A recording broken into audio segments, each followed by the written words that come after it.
കവിഞ്ഞൊഴുകുമി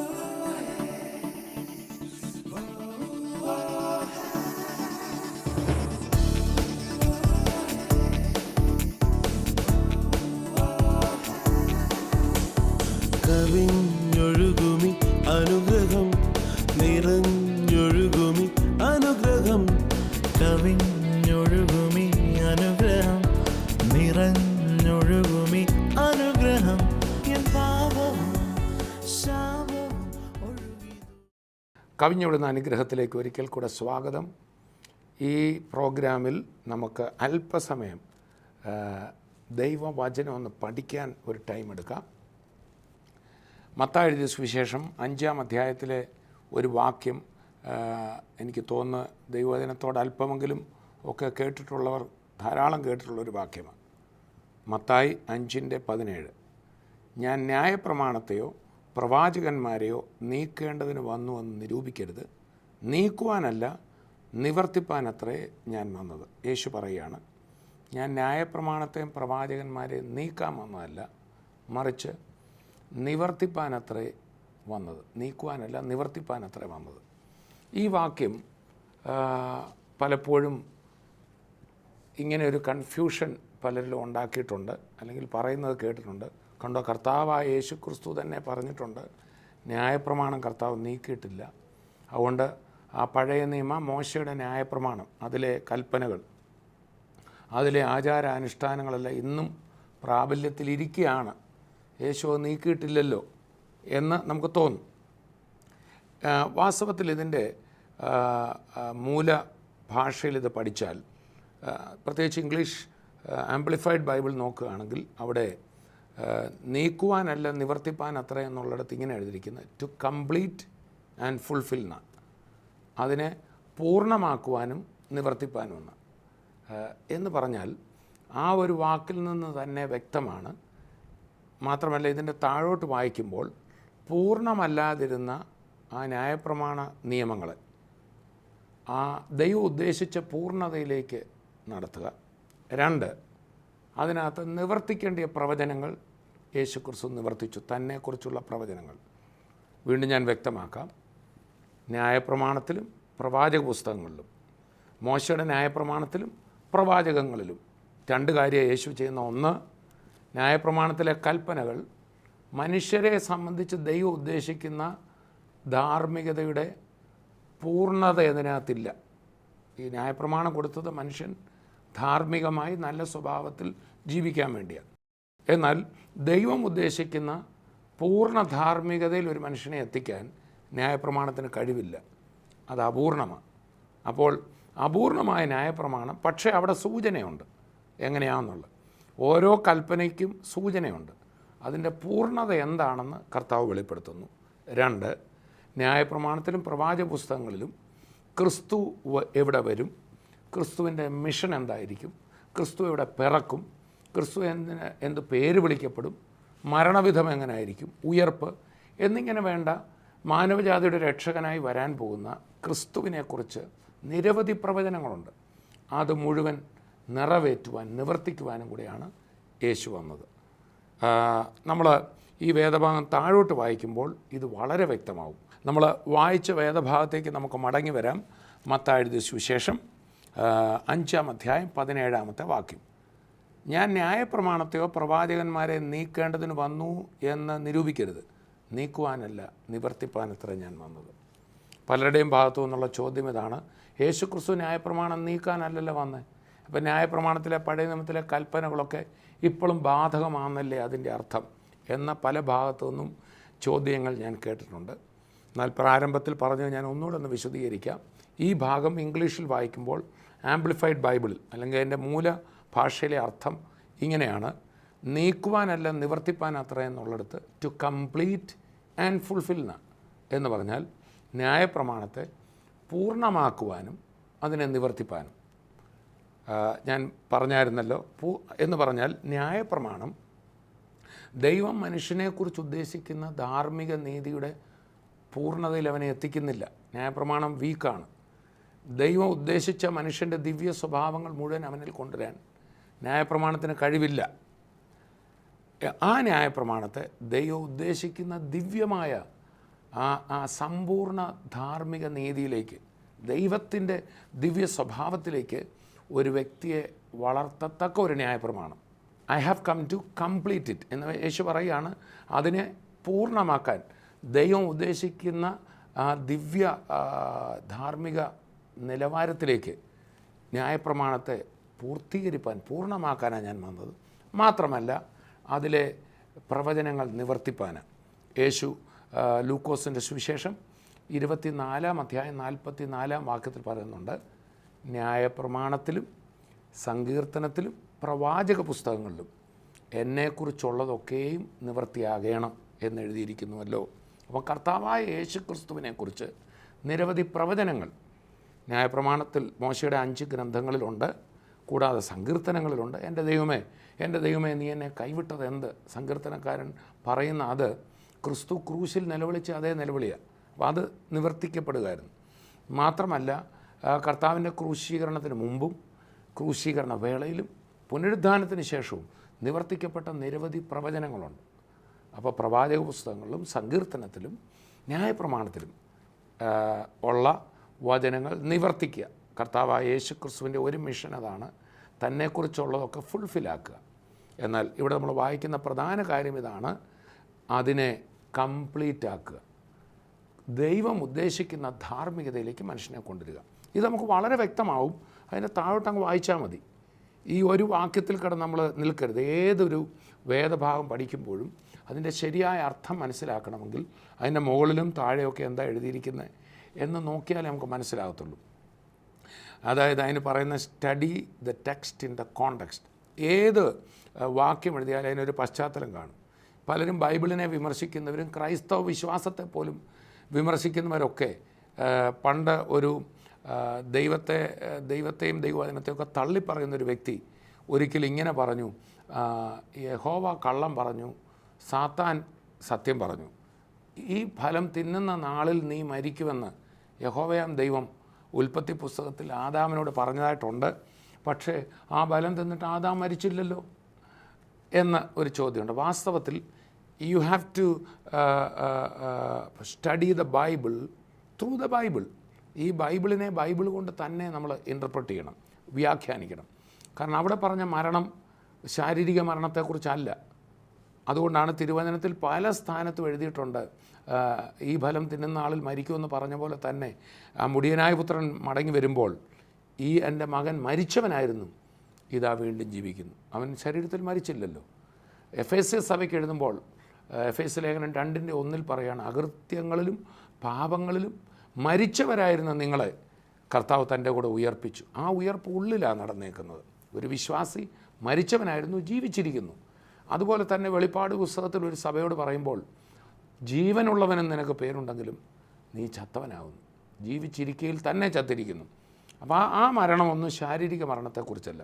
so you have to interpret the word of God with the word of God. അപ്പോൾ ഇവിടെ അതേ ന്യായത്തിൽ നമ്മൾ വായിക്കുമ്പോൾ, ഞാൻ ന്യായപ്രമാണത്തെ കംപ്ലീറ്റ് ചെയ്യാനാണ് വന്നതെന്നുള്ളത് ആ വാക്യത്തിൻ്റെ അർത്ഥം എന്ന് അതിൻ്റെ താഴോട്ടുള്ള ഭാഗങ്ങൾ വായിക്കുമ്പോൾ വ്യക്തമാവും. ഇവിടെ ന്യായപ്രമാണത്തിലെ 10 കൽപ്പനകളിലെയും ന്യായപ്രമാണത്തിലെ മറ്റ് ചില കൽപ്പനകളും യേശുവിടെ എടുത്ത് പറഞ്ഞിട്ട് താൻ അതിന് വിശദീകരണം കൊടുക്കുക. എങ്ങനെ ഞാനതിനെ കംപ്ലീറ്റ് ചെയ്യുന്നത് നോക്കൂ. ഓരോ കൽപ്പനകൾ കർത്താവ് പറയുക. ആദ്യമായിട്ട് അതിൻ്റെ കുറച്ച് താഴ്ത്ത് വരുമ്പോൾ, കൊല ചെയ്യരുത് എന്നും ആരെങ്കിലും കൊല ചെയ്താൽ ന്യായവിധിക്ക് യോഗ്യനാകുമെന്നും പൂർവന്മാരോട് അരുളി ചെയ്ത് നിങ്ങൾ കേട്ടിട്ടുണ്ടല്ലോ. അതാണല്ലോ പഴയ കാലത്ത് മോശ കൊടുത്ത ന്യായപ്രമാണം. യേശു പറഞ്ഞ ആ ന്യായപ്രമാണം കംപ്ലീറ്റ് അല്ല. ദൈവം ഉദ്ദേശിക്കുന്ന കൊല്ലാതിരുന്നാൽ മാത്രം പോരാ. താഴോട്ട് വായിക്കുമ്പോൾ മനസ്സിൽ ഒരു കൊല്ലണമെന്നുള്ള ചിന്ത പോലും മനസ്സിൽ വന്നാൽ അവിടെ തുടങ്ങുന്നൊരു ധാർമ്മികതയാണ് ദൈവത്തിൻ്റെതെന്നാണ് ഇവിടെ വായിക്കുന്നത്. കൊല ചെയ്താൽ ന്യായവിധിക്ക് യോഗ്യനാകും എന്ന് പൂർവന്മാരോട് അരുളി ചെയ്ത് നിങ്ങൾ കേട്ടിട്ടുണ്ടല്ലോ, ഞാനോ നിങ്ങളോട് പറയുന്നത്. അപ്പോൾ യേശു ക്രിസ്തുവിന് മോശ പറഞ്ഞതല്ല പറയാനുള്ളത്, ഞാനോ നിങ്ങളോട് പറയുന്നതെന്ന് പറയുമ്പോൾ മോശയുടെ അഭിപ്രായമല്ല എൻ്റെ, അല്ലെങ്കിൽ മോശ ഒരു സൂചനയെ നൽകിയിട്ടുള്ളൂ. I am really explaining it, I am really showing it you. നിങ്ങളെ വാസ്തവത്തിൽ ദൈവത്തിൻ്റെ പദ്ധതി കാണിക്കുന്ന ഞാനോ നിങ്ങളോട് പറയുന്നത്, സഹോദരനോട് കോപിക്കുന്നവനെല്ലാം ന്യായവിധിക്ക് യോഗ്യനാവും, നിസ്സാര എന്ന് പറഞ്ഞാലോ ന്യായാധിപസഭയുടെ മുമ്പിൽ നിൽക്കേണ്ടി വരും. മൂഢ എന്ന് പറഞ്ഞാലോ അഗ്നിനരകത്തിന് യോഗ്യനാവും എന്ന് പറയുമ്പോൾ അതാണ് കൊലപാതകം. നമ്മുടെ തന്നെ നാട്ടിൽ തേജോവധം എന്ന് പറയാറുണ്ടല്ലോ. ഒരു മനുഷ്യൻ്റെ മാന്യതയെ കളങ്കപ്പെടുത്തുന്നതിന് ദാറ്റ്സ് എ മർഡർ, അതിനെ കൊലപാതകം എന്ന് നമ്മുടെ ഭാഷയെ തന്നെ പറയാറുണ്ട്. അപ്പോൾ വാസ്തവത്തിൽ ഹൃദയത്തിൽ നിന്ന് പുറപ്പെടുന്ന ഒരു പ്രമാണമാണ് ദൈവം ഉദ്ദേശിച്ചത്. മോശയുടെ പ്രമാണത്തിൻ്റെ പ്രത്യേകത, ഓൾഡ് ടെസ്റ്റമെൻറ്റിലോ ഈ യഹൂദ മതത്തിലെ നിയമങ്ങളും നമ്മളിന്നിപ്പം നമ്മുടെ നാട്ടിലെ ലോ ആൻഡ് ഓർഡർ നോക്കി എന്തെല്ലാം നിയമങ്ങൾ നമ്മുടെ നാട്ടിലുണ്ട്. കൊലപാതകിക്ക് ശിക്ഷയുണ്ട്, IPC ഇത്രാം വകുപ്പൊക്കെ പ്രകാരം ശിക്ഷയുണ്ട്, വേറൊരാളുടെ മോഷ്ടിച്ചാൽ ശിക്ഷയുണ്ട്. പക്ഷേ ദൈവത്തിൻ്റെ പദ്ധതി കേവലം ആക്ഷനിൽ ചെയ്യാതിരുന്നാൽ പോരാ, മറിച്ച് എനിക്ക് വേറൊരാളുടെ മോഷ്ടിക്കണമെന്ന് തോന്നുമ്പോൾ തന്നെ എന്നിൽ മോഷ്ടാവുണ്ട്, അവിടുന്ന് എന്നെ മാറ്റുന്ന, ചുരുക്കി പറഞ്ഞാൽ മോശയുടെ ന്യായപ്രമാണം that was just concerning the actions. എന്നാൽ കർത്താവിൻ്റെ ന്യായപ്രമാണം കേവലം ആ പ്രവൃത്തിയിൽ വരുത്താതിരിക്കുക മാത്രമല്ല, അത് മനോഭാവത്തിൽ തന്നെ, ഒരു മനുഷ്യൻ്റെ ഹൃദയത്തിൽ തന്നെ മാറ്റം വരുത്തുന്നതാണ്. ഇനി അതിൻ്റെ 27-ാം വാക്യം ശ്രദ്ധിക്കുക. വ്യഭിചാരം ചെയ്യരുത് എന്ന് അരുളിച്ചത് നിങ്ങൾ കേട്ടിട്ടുണ്ടല്ലോ, ചെയ്യരുതെന്നേ അവിടെ പറയുന്നുള്ളൂ. Don't act, don't do it. എന്നാൽ യേശു പറയുക, ഞാനോ നിങ്ങളോട് പറയുന്നത്, സ്ത്രീയെ മോഹിക്കേണ്ടതിന് അവളെ നോക്കുന്നവനെല്ലാം ഹൃദയം കൊണ്ട് അവളോട് വ്യഭിചാരം ചെയ്തു പോയി. യേശു കർത്താവ് പറയുന്ന, ഞാൻ പറയുന്ന ന്യായപ്രമാണം, ക്രിസ്തുവിൻ്റെ ദിവ്യ ന്യായപ്രമാണം, അത് കേവലം പ്രവൃത്തിയിൽ മാത്രം ചെയ്യാതിരുന്നാൽ പോരാ. That's concerning the heart. അതുകൊണ്ടാണ് കർത്താവായ യേശു ഒരിക്കലും ഇങ്ങനെ പറഞ്ഞു, നിങ്ങളുടെ വായ്ക്കകത്തേക്ക് പോകുന്നതല്ല നിങ്ങളെ അശുദ്ധരാക്കുന്നത്, നിങ്ങളുടെ ഹൃദയത്തിൽ നിന്ന് പുറപ്പെടുന്നത്. ആ ഹൃദയത്തിൻ്റെ ഭാഗം കൈകാര്യം ചെയ്യുന്നതാണ് കർത്താവ്. അപ്പോൾ ഇവിടെ മനുഷ്യർക്കൊരു വാസ്തവത്തിലൊരു തോന്നൽ വന്നു പോവും, മനുഷ്യനെ കൊണ്ട് കൊല ചെയ്യരുത്, വ്യഭിചാരം ചെയ്യരുത് എന്ന് പറയുന്നത് തന്നെ യഹൂദനടക്കം ആർക്കും പാലിക്കാൻ പറ്റിയില്ല. വ്യഭിചാര കുറ്റത്തിൽ പിടിക്കപ്പെട്ട ഒരു സ്ത്രീയെ കർത്താവിന് മുമ്പിൽ കൊണ്ടുവന്നായിട്ട് വായിക്കുന്നു, കള്ളന്മാരും കൊള്ളക്കാരും എല്ലാം. അപ്പോൾ അത്രയും നിയമം ഉണ്ടായിട്ട് അത് പറ്റാത്തടത്ത് ഹൃദയത്തിൽ പോലും വരരുതെന്ന് പറഞ്ഞാൽ അതെങ്ങനെ നടക്കും? വലിയൊരു ചോദ്യമല്ലേ. വാസ്തവത്തിൽ യേശു വന്നത് മനുഷ്യനെ സഹായിക്കാനാണെന്ന് പറഞ്ഞിട്ട് ഇപ്പോൾ ആണ്ട് ഒന്നുകൂടെ നിയമം കഠിനമാക്കിയോ? ഇപ്പം നോക്കാനും കൂടെ മേല. സ്ത്രീയെ മോഹത്തോടെ നോക്കുമ്പം പാപമായി, ഹൃദയത്തിൽ വേണ്ടാത്തത് ചിന്തിച്ചപ്പം പാപമായി. മോശയുടെ ന്യായപ്രമാണം തന്നെ അനുസരിക്കാൻ മേലാത്തവർക്ക് ഇത്രയും വലിയൊരു പ്രമാണം എടുത്ത് തലയിൽ വെച്ച് കൊടുത്തെന്നു. ആ ചോദ്യചിഹ്നത്തിൻ്റെ മറുപടി ആയിരിക്കും ഞാൻ ഈ ക്ലാസ്സിൻ്റെ ഒടുവിൽ പറയുന്നത്. യേശു ഒരു പ്രമാണം കൊടുക്കുക മാത്രമല്ല, ആ പ്രമാണം അനുഷ്ഠിക്കാൻ ഹൃദയങ്ങളെ മാറ്റി അതിനുള്ള ശക്തിയായ പരിശുദ്ധാത്മാവിനെ കൂടെ കൊടുത്ത് ഇതൊന്നും കിടന്ന് പ്രവർത്തിക്കാൻ വേണ്ടി യത്നിക്കുകയല്ല, മറിച്ച് അതിനെ യേശു ക്രൂശിൽ മരിച്ച് അടക്കപ്പെട്ട് ഉയർത്തത്. അല്ലെങ്കിൽ ഇങ്ങനെ കുറേ പ്രമാണം തന്നേച്ച് പോയാൽ മതിയായിരുന്നു. യേശു മരിച്ച് അടക്കപ്പെട്ട് ഉയർത്തപ്പോൾ യേശു പറഞ്ഞു, ഞാൻ പോകുന്നത് നിങ്ങൾക്ക് പ്രയോജനം. ഞാൻ പോകാഞ്ഞാൽ പരിശുദ്ധാത്മാവെന്ന കാര്യസ്ഥൻ, ഹെൽപ്പർ വരത്തില്ല. നിങ്ങൾക്ക് സ്വയമായിട്ട് ഇത് ചെയ്യാനൊക്കത്തില്ല. ഞാൻ പോയി പിതാവിനോട് പരിശുദ്ധാത്മാവെന്ന ഹെൽപ്പറിനെ, സഹായകനെ മേടിക്കും. അവൻ വന്ന് നിങ്ങളെ സകല സത്യത്തിലും വഴി നടത്തും. മോശ പറഞ്ഞ് നിങ്ങൾ നടക്കുന്ന. അതുകൊണ്ടാണല്ലോ യോഹന്നാൻ സ്നാപകനും വന്നിട്ട്, നിങ്ങൾ മാനസാന്തരത്തിന് യോഗ്യമായ ഫലം നിങ്ങൾ കായ്ക്ക്, യു ഡു ഇറ്റ് എന്നാണ് പറഞ്ഞത്. എന്നാൽ യേശു പറഞ്ഞത്, നിങ്ങൾക്ക് ചെയ്യാനൊക്കത്തില്ല, നിങ്ങൾക്ക് നന്നാകാനൊക്കത്തില്ല, നിങ്ങൾ എത്ര നോക്കിയാലും സ്വഭാവം മാറ്റാനൊക്കത്തില്ല. നിങ്ങൾ എന്നിലൊന്ന് വസിച്ച്, യു ജസ്റ്റ് റിസീവ് മീ, നിങ്ങളുടെ ഹൃദയം തുറന്ന് എന്നെ ഒന്ന് സ്വീകരിച്ച്, ഞാൻ നിങ്ങളിൽ വരും, എൻ്റെ പരിശുദ്ധാത്മാവ് നിങ്ങളിൽ വരും. അപ്പോൾ നിങ്ങൾ തന്നെ മാറും. എന്നിട്ട് യേശു പറയാം, നിങ്ങൾ വളരെ ഫലം കായ്ക്കും. ഒരാൾ യു ഡു ഇറ്റ് എന്ന് പറഞ്ഞാൽ കർത്താവ് പറയാണ്, when I come to you, you will do it. നിങ്ങൾക്കതൊരു പ്രയാസമേ ആയിരിക്കത്തില്ല. അതാ യേശു പറഞ്ഞത്, എൻ്റെ കൽപ്പനകൾ ഭാരമുള്ളവയല്ല. കാരണം ഭാരമുള്ളവയല്ലെന്ന് പറയാൻ ഒക്കത്തില്ല. എത്ര ഭാരമായതല്ലേ, നോക്കാൻ പറ്റത്തില്ല, മനസ്സിൽ അഴുക്ക് ചിന്തിക്കാനൊക്കത്തില്ല. ഭാരമുള്ളവയല്ലേ, ഭാരമുള്ളവയാണ്. പക്ഷേ ആ ഭാരം നിങ്ങൾക്കായിരിക്കത്തില്ല. ഒരു 25 കിലോ ഒരു കല്ല് നിങ്ങൾക്കോ ഞാനോ ഇവിടെ തറയെ വെച്ചിട്ടൊന്ന് പൊക്കി നോക്കി, ഭയങ്കര ബുദ്ധിമുട്ടാണ്. പക്ഷേ വെള്ളത്തിനകത്തോട്ട് ഇറങ്ങി നിന്നിട്ട് ഒന്ന് പൊക്കി നോക്കി, ഒരു ഭാരവും ഇല്ല. ഇതാണ് സംഭവിക്കുന്നത്. പരിശുദ്ധാത്മാവെന്ന വെള്ളത്തിൽ നിങ്ങളാവും. പരിശുദ്ധാത്മാവ് നിങ്ങളെ അങ്ങ് ചുറ്റും. ദൈവം നിങ്ങളിൽ കൂടെ പ്രവർത്തിക്കും. നിങ്ങൾ പോലും അറിയാതെ നിങ്ങളങ്ങനെ ആവും. ഞാൻ കണ്ടിട്ടുള്ളൊരു വലിയ കാര്യം, ഒരാൾ കൺവെൻഷൻ വരുമ്പോൾ, വചനം കേൾക്കാൻ വരുമ്പോൾ ഈ ബൈബിളെല്ലാം പഠിച്ച് നന്നാവുമൊന്നും വേണ്ട, അറിയാതെ തന്നെ അവർക്ക് രൂപാന്തരം വരും.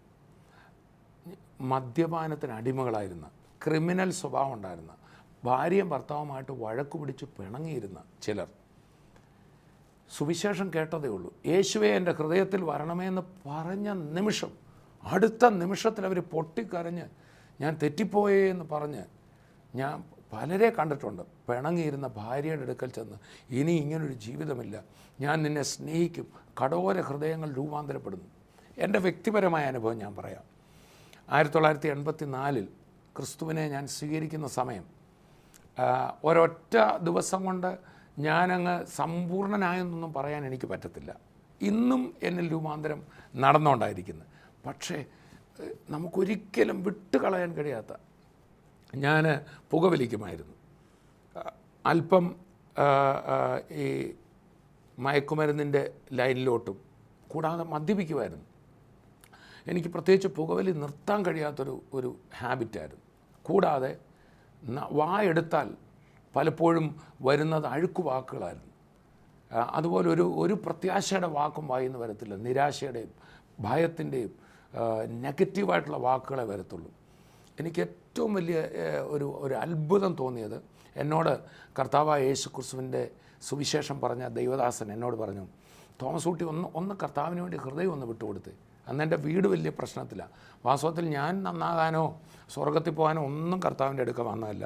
എൻ്റെ വീട്ടിലെ പ്രശ്നങ്ങളൊന്ന് മാറണം, സമാധാനമില്ല, വീട്ടിലോട്ട് വന്ന് ഒരു സ്വസ്ഥതയില്ല, ഹൃദയത്തിനൊരു സമാധാനം കിട്ടിയാൽ മാത്രം മതിയെന്നും കൊണ്ട് അന്ന് രാത്രി, യേശുവേ നീ വാസ്തവത്തിൽ ജീവനോടെ ഉണ്ടെങ്കിൽ, ഞാൻ കൊച്ചിലെ സൺഡേ സ്കൂളിൽ പഠിച്ചിട്ടുണ്ട്, നല്ല മാർക്ക്, സൺഡേ സ്കൂളിൽ ഫസ്റ്റായിരുന്നു, ബൈബിളൊക്കെ നന്നായിട്ട് അറിയാം, സ്കൂളിൽ വെച്ച് പ്രാർത്ഥിക്കുകയും കർത്താവിനെ വളരെ അടുത്തെന്ന പോലെ അറിഞ്ഞു. പക്ഷേ കോളേജിൽ പോയപ്പോൾ എൻ്റെ അമ്മ എനിക്കൊരു ബൈബിൾ വന്നപ്പോൾ ഞാൻ തിരിച്ചു കൊടുത്തിട്ട് പറഞ്ഞു, ഇതൊക്കെ കോളേജിൽ കൊണ്ടുവന്ന മഹാനാണക്കേടാണ്.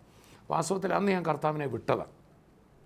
പിന്നെ കാലങ്ങൾ കുറേ അങ്ങോട്ട് പോയപ്പോൾ വീട്ടിൽ 100 പ്രശ്നങ്ങളൊക്കെ ആകുമ്പോൾ ഇതൊക്കെ ചുമ്മാതായിരിക്കും, ഇങ്ങനെ യേശു ഒന്നും ഉണ്ടായിരിക്കത്തില്ല, ഈ ബൈബിളിൽ എഴുതിയിരിക്കുന്നതൊക്കെ ആരോ നല്ല ബുദ്ധിയുള്ളവർ എഴുതിയ കഥകളായിരിക്കും, ദൈവം ഉണ്ടെങ്കിൽ എങ്ങനെ ചിലർക്ക് മാത്രമേ ഇങ്ങനെ വരുന്നത്, എനിക്ക് മാത്രം ഇത്രയും പ്രശ്നങ്ങളെന്താ, നമ്മളെക്കായി കുഴപ്പത്തിൽ ജീവിക്കുന്നവർക്ക് ഒരു കുഴപ്പമില്ല, എൻ്റെ വിചാരം ഞാൻ കുറച്ച് ഡീസൻ്റ് ആയിരുന്നാണ്, എനിക്കെന്താ ഈ പ്രശ്നങ്ങൾ, അല്ലെ എൻ്റെ വീട്ടുകാർക്ക് എന്താ ഈ പ്രശ്നങ്ങൾ, ഇന്നസെൻ്റായിട്ടുള്ള എൻ്റെ സഹോദരിമാർക്ക്, എൻ്റെ വീട്ടിലുള്ളവർക്ക് എന്താ പ്രശ്നങ്ങൾ, ദൈവം ഇല്ലായിരിക്കും.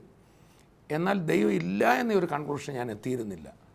പക്ഷേ അന്ന് യേശു കർത്താവിനെ ഹൃദയത്തിലേക്ക് സ്വീകരിച്ച രാത്രിയിൽ ആ ദൈവദാസൻ പറഞ്ഞ, കർത്താവേ അങ്ങേ എനിക്ക് അറിയണം, അങ്ങ് എൻ്റെ ഉള്ളിലേക്ക് വരണമെന്നൊക്കെ പറഞ്ഞപ്പോൾ ഞാൻ വാസ്തവത്തിൽ കർത്താവിൻ്റെ കരം അനുഭവിച്ചു.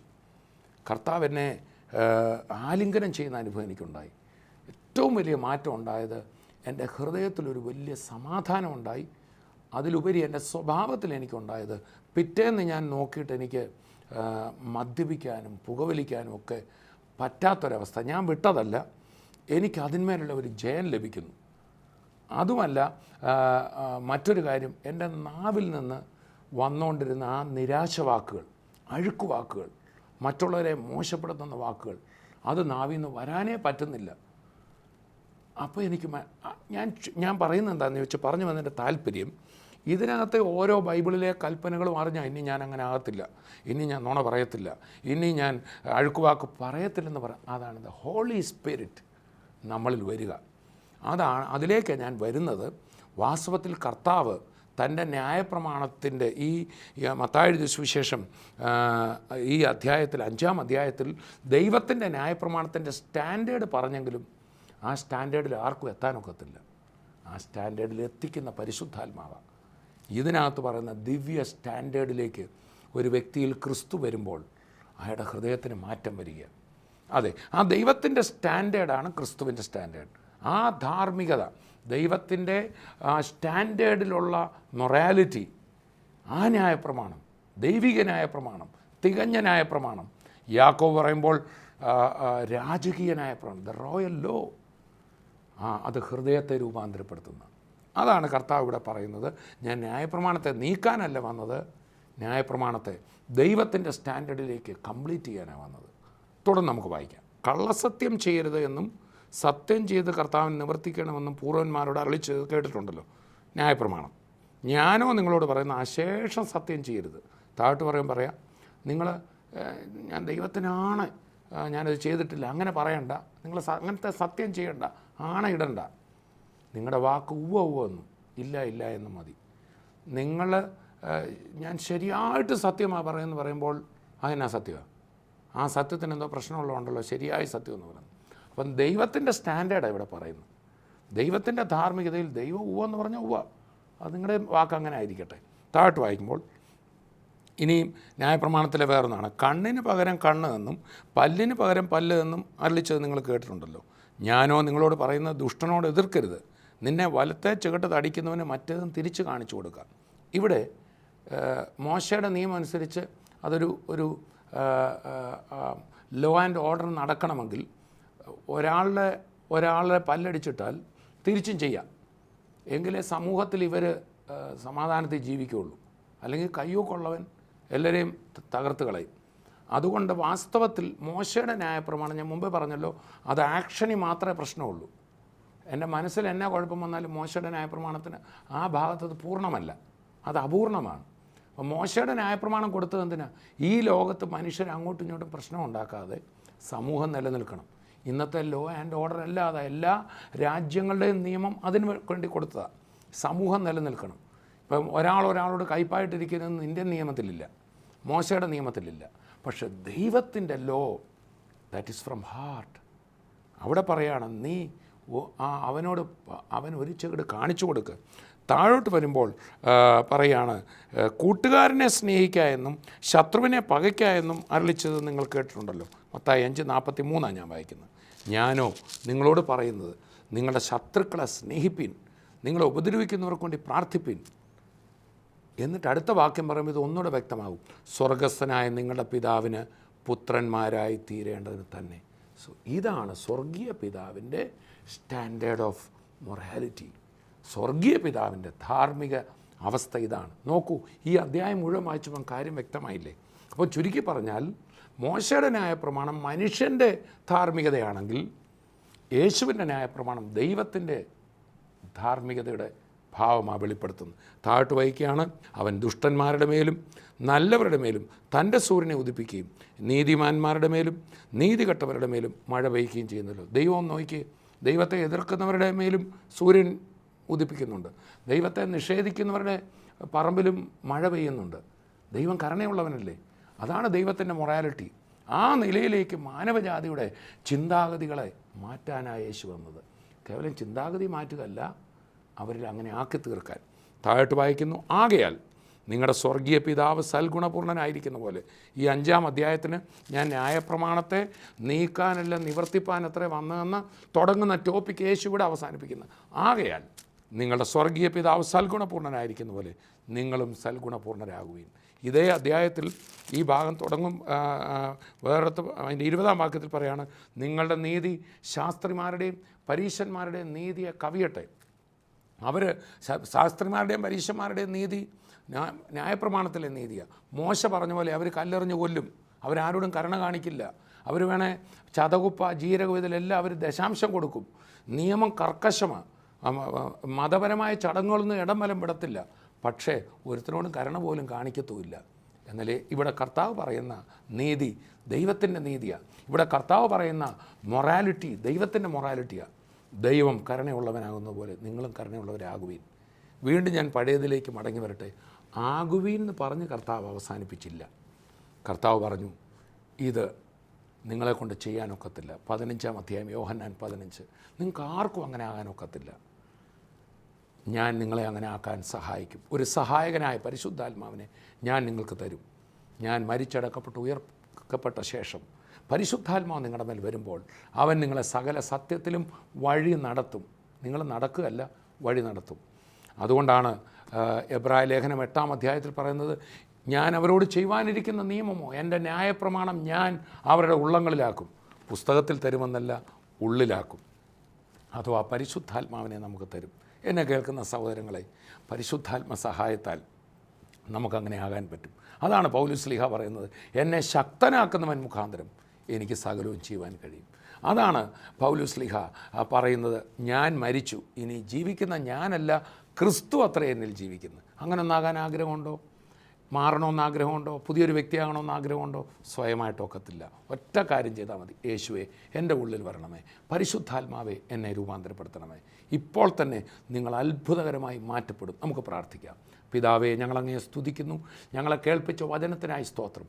ന്യായപ്രമാണത്തെ നീക്കാനല്ല കർത്താവെ, അതിൻ്റെ ദൈവിക ധാർമ്മികതയിലേക്ക് നീ എന്നെ കംപ്ലീറ്റ് ചെയ്യുക മാത്രമല്ല, പരിശുദ്ധാത്മാവിനാൽ ആ ദിവ്യ സ്വഭാവം ഞങ്ങളുടെ ഉള്ളങ്ങളിലൂടെ പകരുന്ന കർത്താവ്, ഇത് കേട്ടുകൊണ്ടിരിക്കുന്ന ഓരോ വ്യക്തികളെയും തൊടണം. കർത്താവെ, ഹൃദയത്തിന് എനിക്കൊരു മാറ്റം വേണം, എൻ്റെ സ്വഭാവം മാറണം എന്നാഗ്രഹിക്കുന്ന ഓരോരുത്തരെയും യേശു തൊട്ടതിനായി സ്തോത്രം, വിടുവിക്കുന്നതിനായി നന്ദി. അപ്പോൾ തന്നെ രോഗികൾക്ക് വേണ്ടി ഞാൻ പ്രാർത്ഥിക്കുന്ന കർത്താവ്, അങ്ങയുടെ അത്ഭുതകരം ഈ നിമിഷം നീണ്ടതിനായി സ്തോത്രം. രോഗബന്ധനങ്ങൾ അഴിയട്ടെ, ഭാരങ്ങൾ മാറട്ടെ, അത്ഭുത വിടുതലുകൾ സംഭവിക്കട്ടെ. പ്രാർത്ഥന കേട്ടതിനായി നന്ദി. യേശുവിൻ നാമത്തിൽ തന്നെ ആമേൻ, ആമേൻ, ആമേൻ. കർത്താവ് നിങ്ങളെ അനുഗ്രഹിക്കട്ടെ. അടുത്ത എപ്പിസോഡിൽ വീണ്ടും അനുഗ്രഹിക്കപ്പെട്ട ഒരു പ്രോഗ്രാം നമുക്കായി കാത്തിരിക്കുന്നു. അതിൽ കാണും വരെയും കർത്താവ് അതിൻ്റെ കൃപയിൽ നമ്മെ സൂക്ഷിക്കട്ടെ. I bless you in Jesus name.